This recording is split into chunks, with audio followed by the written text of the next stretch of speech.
This is Joshua Hart here for Seconds Out. Delighted today to be joined by heavyweight Nick Campbell here over Zoom. Nick, I appreciate your time today. How is everything, my friend? You all good? Good man, thanks for having me. Pleasure to talk to you as usual. And I, all good. Very, very good to hear. We'll dive straight into things and we'll start off by talking about yourself. So, last time you did an interview with us here at Seconds Out, you mentioned that you were preparing for your own comeback under Andy Lee now. How has it been, first of all, gelling with Andy Lee and getting working with him?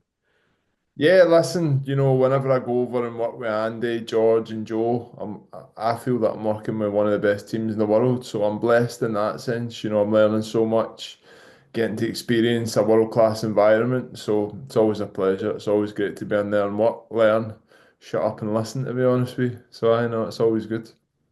When can we see you back in the ring? When are you targeting to be Do back?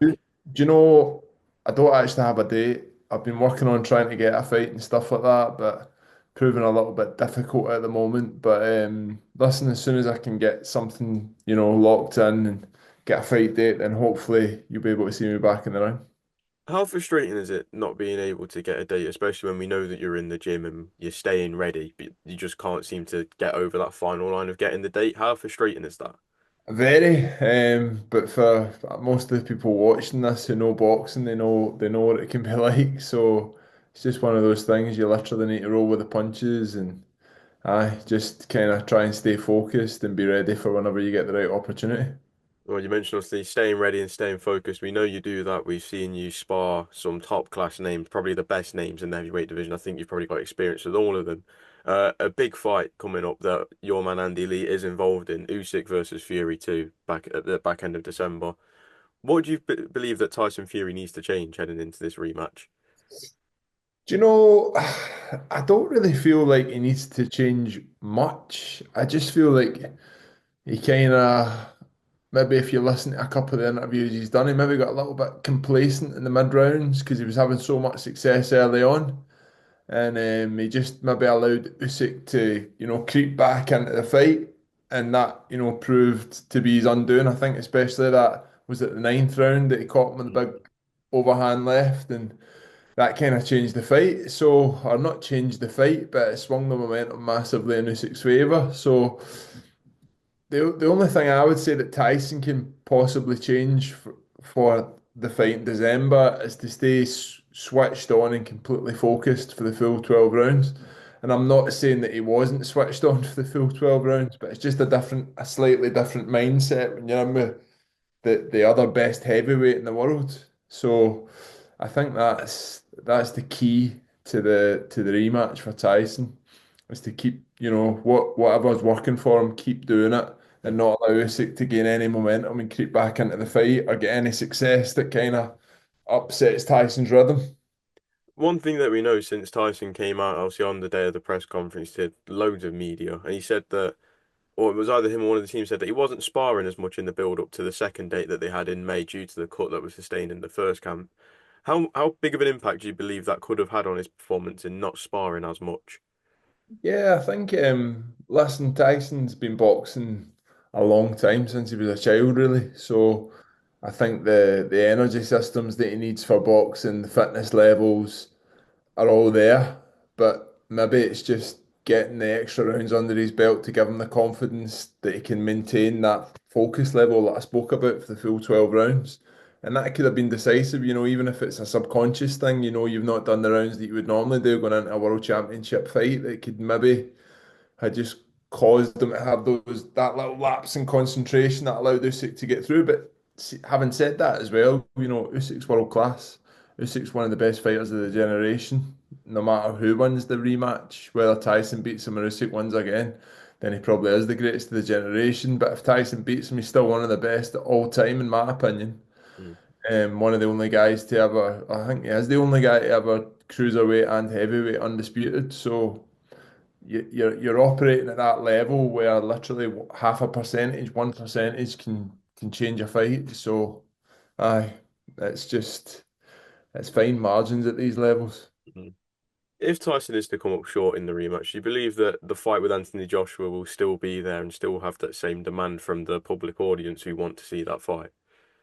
I think that fight's always there for both of them. Listen, both of them are.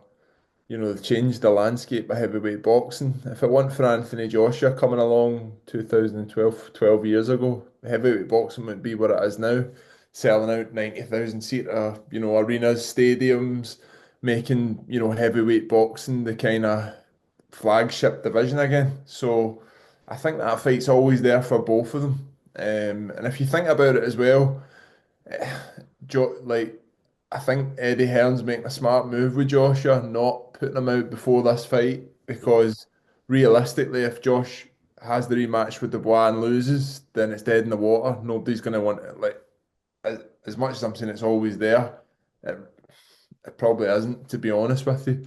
But if he can wait out for the winner of Fury Usyk, see how that plays out, then they've got that match. That will still sell out Wembley Arena. Do you know what I mean? That will still probably be one of the top pay-per-view sellers of all time. Fury v Joshua. mm. So it makes sense for Josh not to fight. See who wins that. Take it for there. Then the next guys coming through can battle it out for the rest of the belts that are left over after it.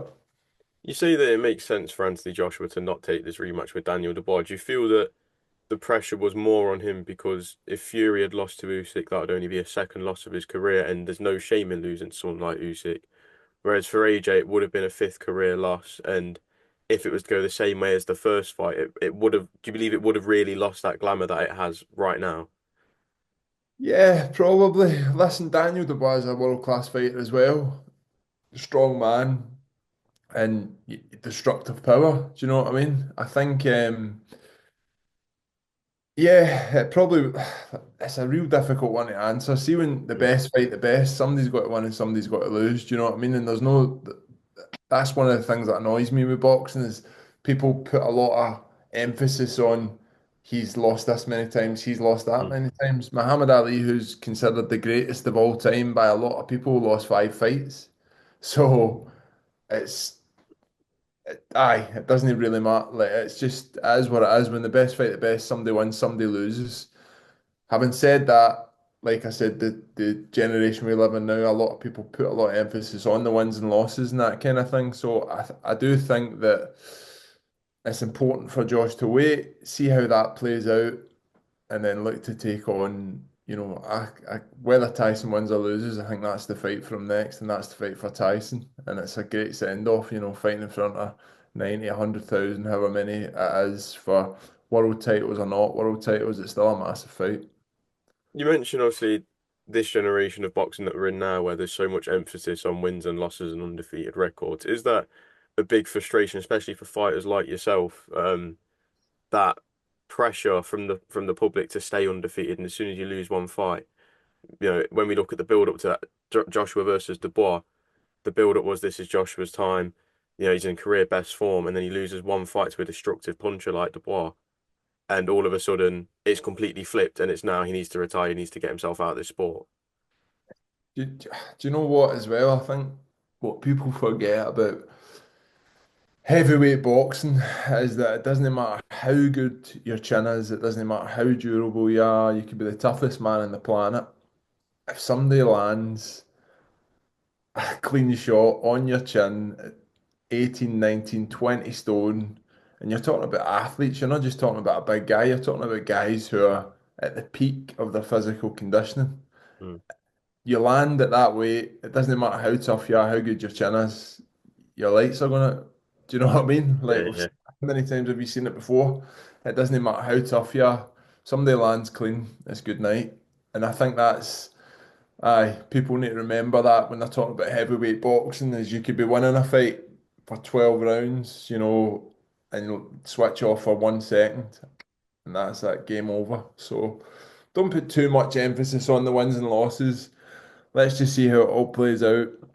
The best are fighting the best. I think Turkey Al Sheikh putting the money in is allowing this to happen, and it's allowing us to see some of these dream matchups that we've not been able to see in the past 10 years because the money's not been there. The money's there, and we can make the fight. So I think just enjoy it while we can. I think the next 6, 7 months, seeing how furious it goes, then seeing what happens off the back of that. If Anthony Joshua is going to fight Tyson, then what happens to the rest of the belts? We've got all these other great heavyweights coming through. Joe Parker, Daniel Dubois, Agate Campbell, Martin McCauley. Zhang's still in there. Wilder's talking about coming back and fighting again. There's some great matchups to be made at the top end of the division. So as a boxing fan, I think we're all really lucky and blessed to be ready to watch how it's going to unfold. Just speaking of Anthony Joshua, if it isn't to be Daniel Dubois or Tyson Fury next, who's a name that you'd like to see him in the ring with to start this comeback? For Joshua, Yeah, if it isn't Dubois or Fury. don't know. I've not really thought about that too much because I do actually really think realistically for Anthony, the only fight left for him is Tyson. Hmm. I think he's done everything. He's done everything, but he's Yeah. two-time world champion. Like I said, sold out how many arenas, sold however many million pay-per-view buys. I think that is the only fight for him. If he wants to come back and you know do another comeback run. Maybe somebody like Hergovich. I think that'd be a great fight. Both coming off the back of a loss, both to the same guy. There's a bit of relevance there. Hergovich has still got ambitions to be a world champion. He's a tough man. It'd be a good fight. I think they're both at that level. God, who else? Maybe a Joe Joyce. I don't know. Although Joe Joyce is coming off the back of a loss to Derek Chisora, so maybe not. But that'd be an interesting fight, an all British heavyweight dust up. But I maybe somebody like Philip Hergovich against Joshua if he was going to do it the long way again, come back around, get two or three fights under his belt before he looks to step back up at world title level. But I do really feel that Tyson's the only fight left for him now. Do you feel there's still interest for a fight with Deontay Wilder, especially with Wilder saying that he is coming back? AJ needs to look for an opponent just in case, let's say it's not Tyson or Dubois. Do you feel a Wilder fight still has an interest? Yeah, again, it's one of those matchups everybody wanted to see in it, so that there could be there could be appetite for that in the public. But yeah, probably you're probably right. After Tyson, it's maybe Wilder, Hmm. and then if you're looking to do it the long way, then it's probably somebody like Hergovich. But listen, how many hundreds of millions has Anthony Joshua made? For him now, I think it's just about cementing his place in history as one of he brought the heavyweight division back, in my opinion. So I think a fight against Fury would be a great send off for him. How would AJ need to approach a rematch with Daniel Dubois down the line? Let's say it is to happen not next, but if he's to beat Tyson Fury and runs it back with Dubois, what do you feel he needs to do differently?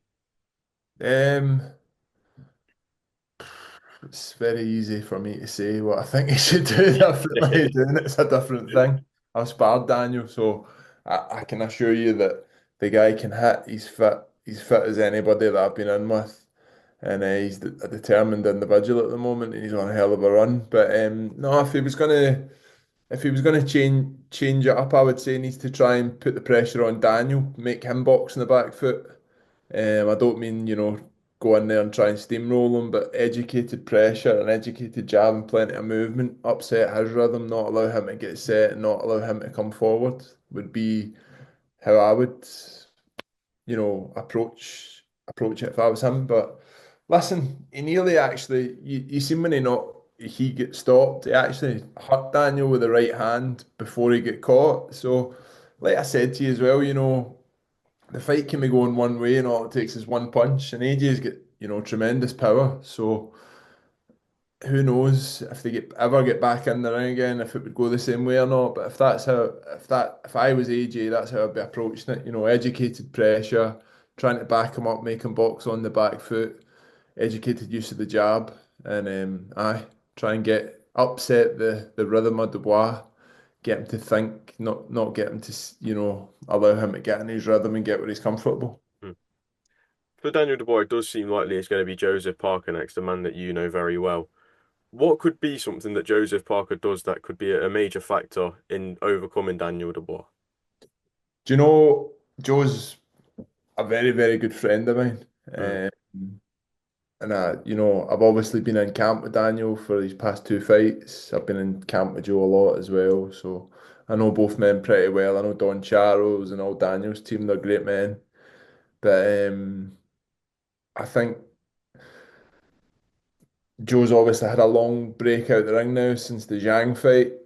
But it's been time that been allowed to, build his fitness, his size, his strength, work on all the things you can't normally work on when you're preparing for a fight. Mm, The next time we see Joe in the ring, I expect, or I know that we're going to see a different Joe Parker from his previous two fights, even though they were probably the best two fights of his career, beating Wilder and Zhang. So, listen, I don't really want to comment too much on it, but mm. I think we're going to see a different Joe Parker someday coming in supremely fit, big, a lot bigger than he has been in his last two fights. And also, like you alluded to, he's working with Andy Lee, who's one of the best tacticians in the game. So I think it'll be a tremendous fight. And I think that, yeah, that would really be two guys at the top of the division, at the top of their skill set, duking it out for the IBF world title. So I hope personally for Joe that it is the next fight for him. I think he deserves the world title shot out of anybody else really in the division. There's arguments for other guys, but out with Tyson and Usyk, Joe's the guy that deserves a shot at a world title. So let's hope that they can get that made for early next year. What is it like sparring with Joseph Parker?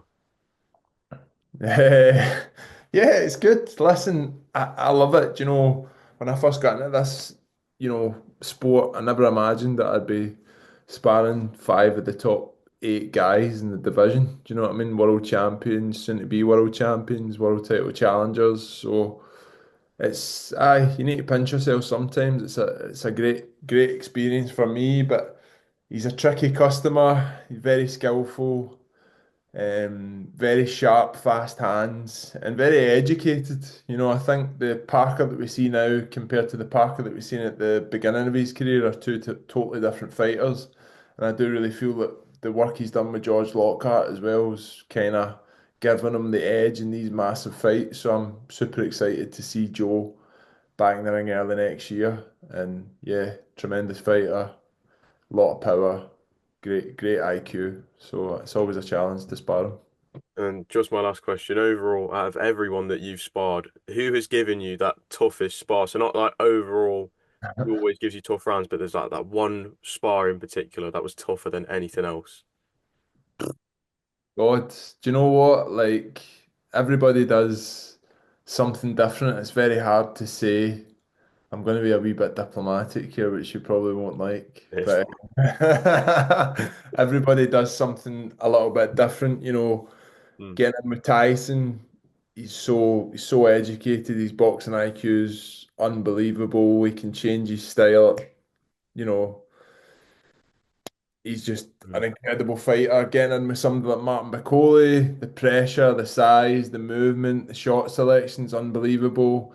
Getting in with Daniel Dubois, he's got that power that can turn your lights off in one shot. Getting in with Joe again, incredible IQ, fast hands, fit, strong, tough man. Getting in with Cabayel, one of the fittest guys I've ever trained with. So listen, they all bring different things to the table, but they're all tough men and they all deserve to be where they are in the division. So I'd say any of them were a tough sparring any day of the week. Fair enough. Well, Nick, I appreciate your time today. Thank you very much for hopping on, and hopefully we get to see some big fight news for yourself soon. Joshua, thanks for having me, man. Hope you enjoy the fights tonight, tomorrow. Have a good weekend, man. Speak to you soon. You too. Cheers, Nick. Thank you.